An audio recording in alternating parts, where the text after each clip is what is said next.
First of all, let me back up. We have to install 38 of these, but the longer ones, these are only 6 inches. Hold that baby up here, like really close. These are a concrete lag screw. We're going to be using a Simpson product, but some people might know these as Tapcons. And these are what will hold the sill plates that will hold our timber frame and our floor to the foundation or the concrete. But we've got to drill a hole to put that guy in. And if you've been watching our videos, you would know that I had a heck of a time drilling this big of a hole in our footings to anchor the plates for our ICF bracing system.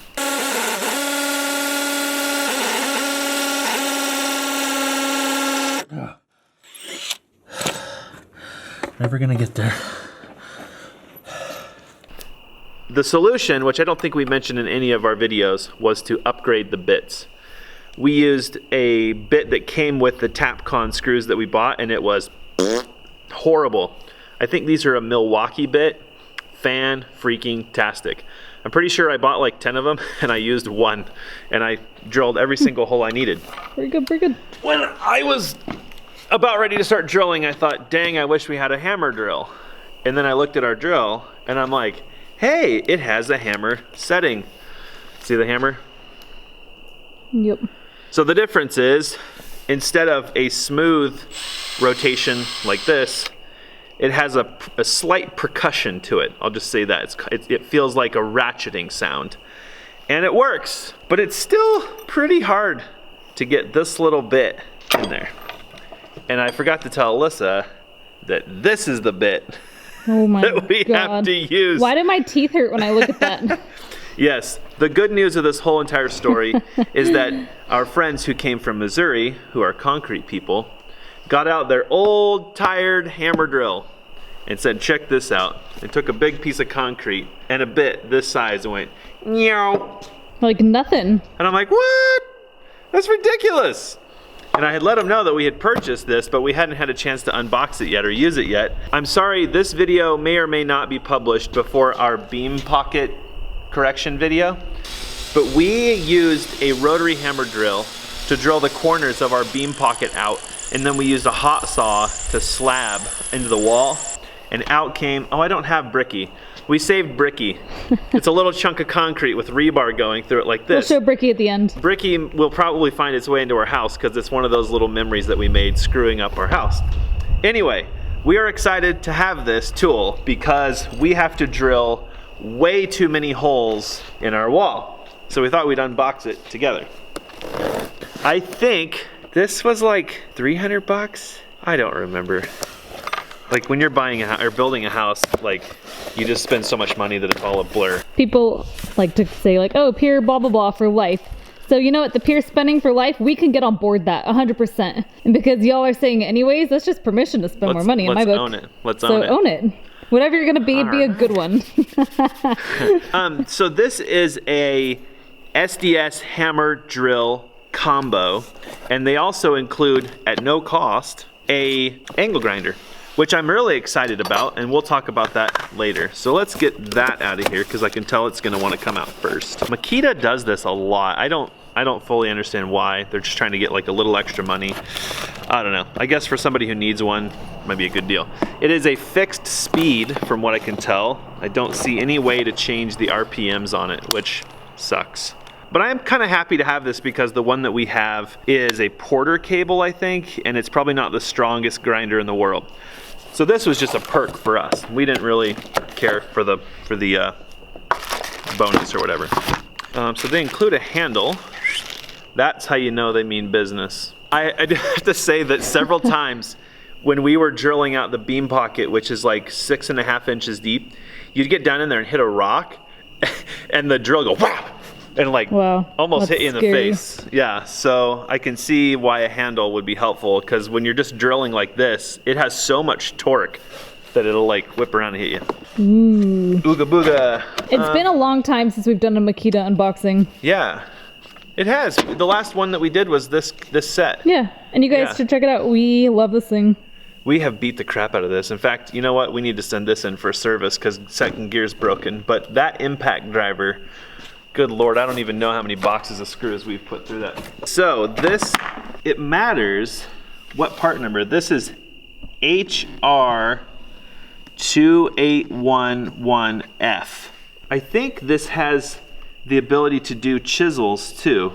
I'm pretty confident because that's why we bought it. We wanted to be able to do both rotary hammer and then just hammers. We'll get to that later. I do like that Makita includes cases with their tools.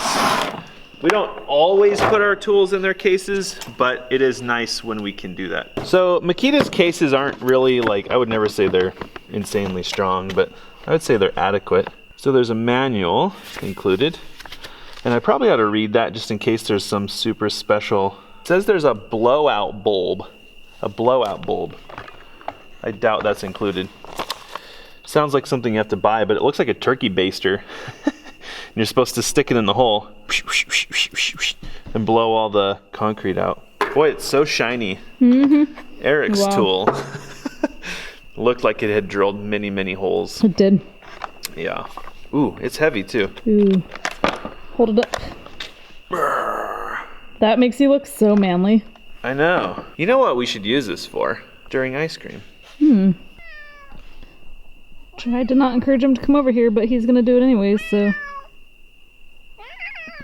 The unboxing kitty is here. Oh my goodness. Here, Rebelautopotamus.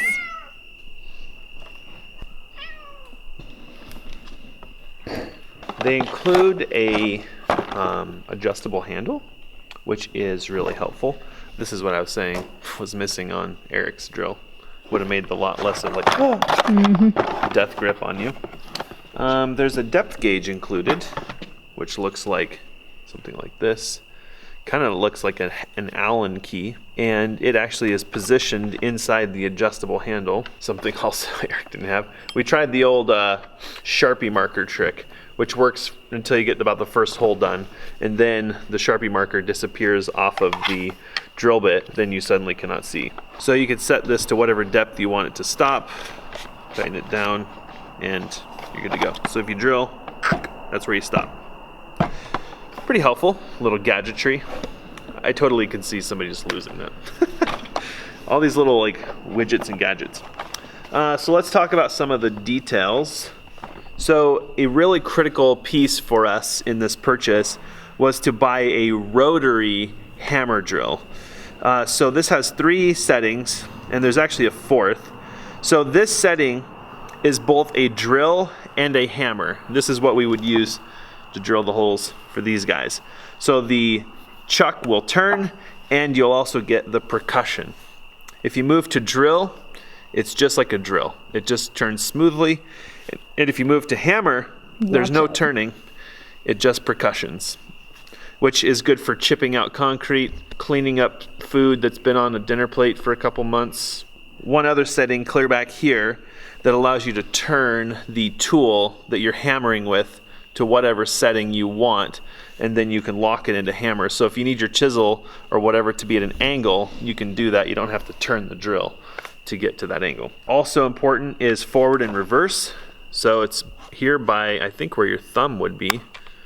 So a forward and reverse setting. We use that a lot. You get that concrete bit bound up on some rebar or something like that, and it's really helpful to flip it in reverse, back it out just a little bit, and get going again. I think that's the essentials. So this is a very unique chuck. It is what's called an SDS Plus chuck. It's a quick release chuck. So you pull back on the chuck, insert the bit, and release, and that locks the chuck in. A normal drill would have a quick change chuck, something like this. And is this annoying? Yes. So when you put the bit in, these are 3-sided bits, which is amazing. But even at that, when you put this on its percussion setting, the chuck wants to come loose, and then your bit comes loose, and pretty soon your bit's spinning inside the chuck, and it's just a train wreck. So that's why, part of why the SDS chuck is it locks the bit in. And I'll show you kind of what that looks like on the bit side. I'm ready.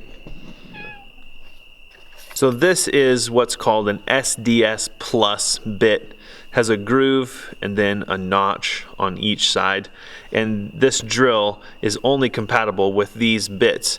I believe Makita does sell a quick change chuck for this drill, but it is not included. That's not how this bit or this drill is currently set up. So slide the chuck back, find the grooves where it slides in, and release. My, that's a big bit you have. That's a honker. Yeah. So we have to drill through 3.5 inches of plate, which is how thick our sill plates are, and then we have to drill somewhere around 8 inches into the concrete. So won't be needing a depth gauge, just go right to there. So this is also how the SDS bits work. There you can buy chisels and spikes or whatever you want to call them, all kinds of stuff. You can slide them in and you can go.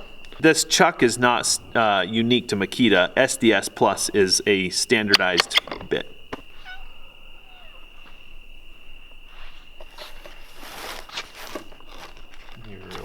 You should put the box down. That'll make him happy. You think? Yeah, because he wants to lay down. Look at his butt.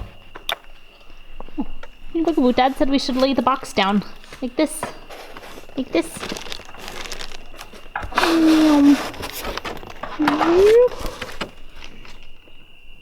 How's that? Is that better? Dad thinks you want to lick your butt. Is that true? Well, I could itch his face that way.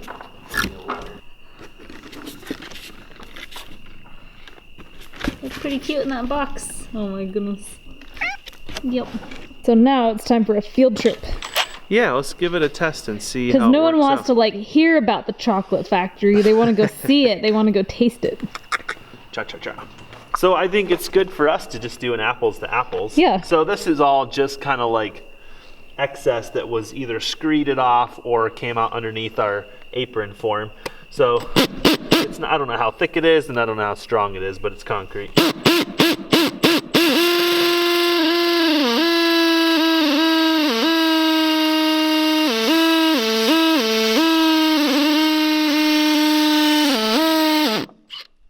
I don't need to go very far to demonstrate that was that's painful. not going to work. Oh.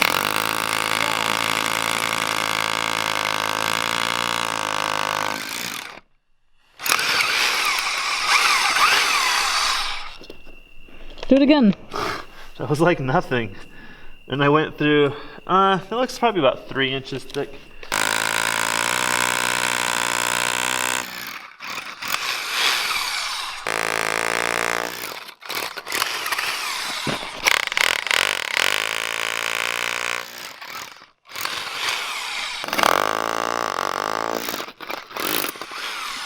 You sweating? It's just stupid how effective these freaking tools are. I do have to say, if any of you are interested in power tools, Yeah. it's fourth quarter, almost, Yeah. at the time of posting this. Lot of tool There's specials. a lot of tool specials. Yep. We might link to like some below, but I know like Makita has sales on Amazon, DeWalt. Usually big names. it's combos that you can get. You can get like, 4 tools instead of 3, or 4 instead of 2. You still got to spend the money, but they usually start throwing in a bunch of like. Unfortunately last year's for stuff. us, we can't wait until Christmas, so Not on this one. no. But we definitely have our eye on a couple of other tools that we're going to use a lot when we get into framing in the house and stuff. But so the general, this is not a fantastic example, sure. Like it's not an 8-inch thick. I'm not going to go drilling our Yep. slab to make a point, but I think it's pretty self-evident when we try to drill through here.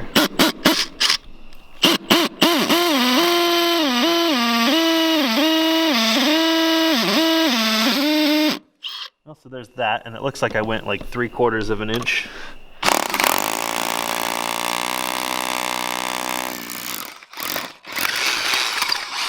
This is so effective that we used Eric's drill to clean up the beam pocket.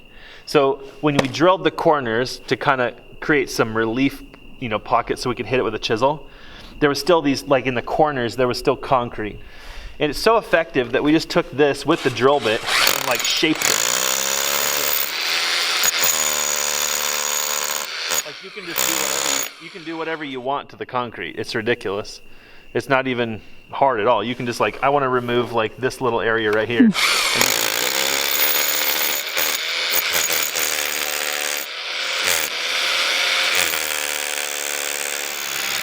Not a big deal. Cool. Sold. Yeah, what's really cool is we hadn't even opened the stinking thing, and I got to use Eric's, and I'm like, dude, I got one. Yeah. Like we hadn't even gone to get, or I mean, we'd already bought it already, so we weren't super confident. We've been told they're, you know, good, but so obviously in drill mode, it's smooth. There's no hammer setting, it's just like a drill.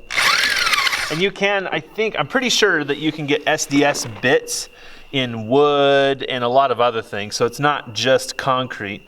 And then in hammer only setting, you don't want to do this with bits, I'll tell you that much. Let's go over here.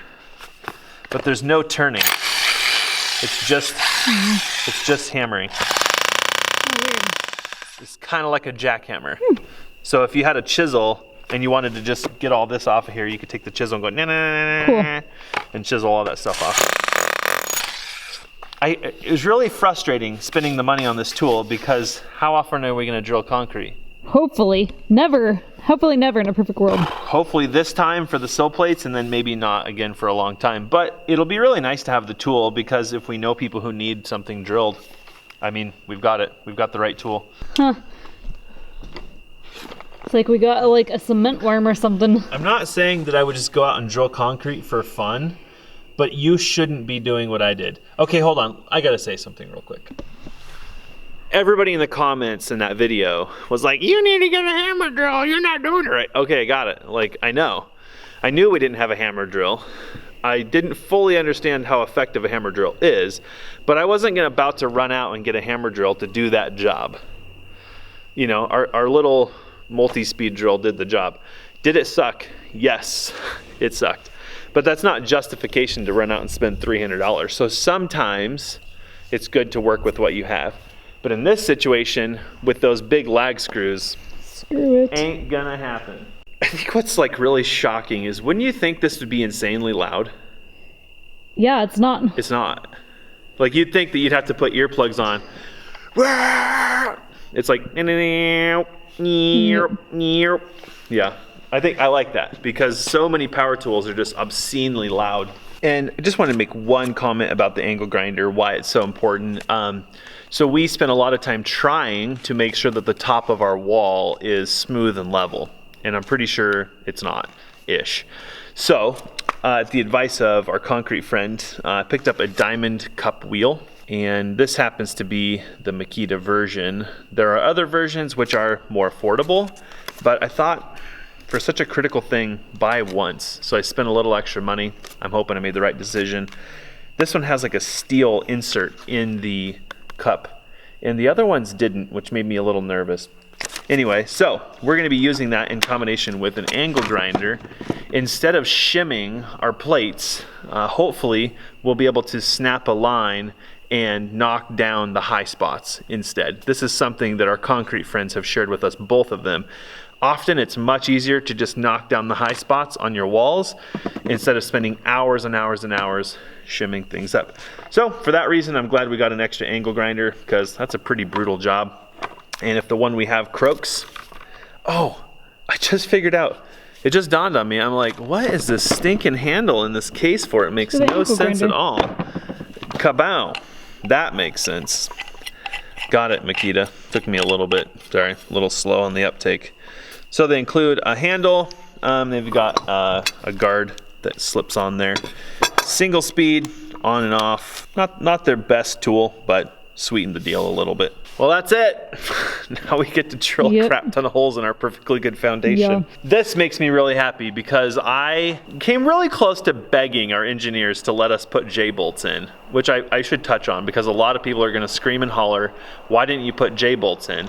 And the response that we got from that question from our engineers was, it's so much easier with the thickness of our plates, which are 4 inches by 14 inches, to get the plates right where you want them and then drill in and secure the plates perfectly. If you J-bolt with these plates, it can be very difficult to align the hole that the plate would go on. in most stick framing, the plate doesn't really matter. It can be off just a little bit. With the timber frame, we have so many things going on that plate. We've got the eye joists, then we have the timber frame, then we have the sit panels, etc. The plate needs to be spot on. Otherwise, things are gonna start not fitting really quickly. So that's in a nutshell why we didn't do J-bolts, and I'm excited that drilling concrete does not have to make you wanna pull your hair out. We'll maybe do a follow-up on this, I don't know, when we get all done, and we'll share maybe how bad or not bad it was. That's it! Where's Bricky? How you doing, Bricky? Bricky is gonna go on our fireplace mantle that we're not gonna have. Wow. So you can see, Eric cut this beauty out of our wall because we messed up. No problem. But our house isn't done yet, so you're gonna go back under there. That's where you live.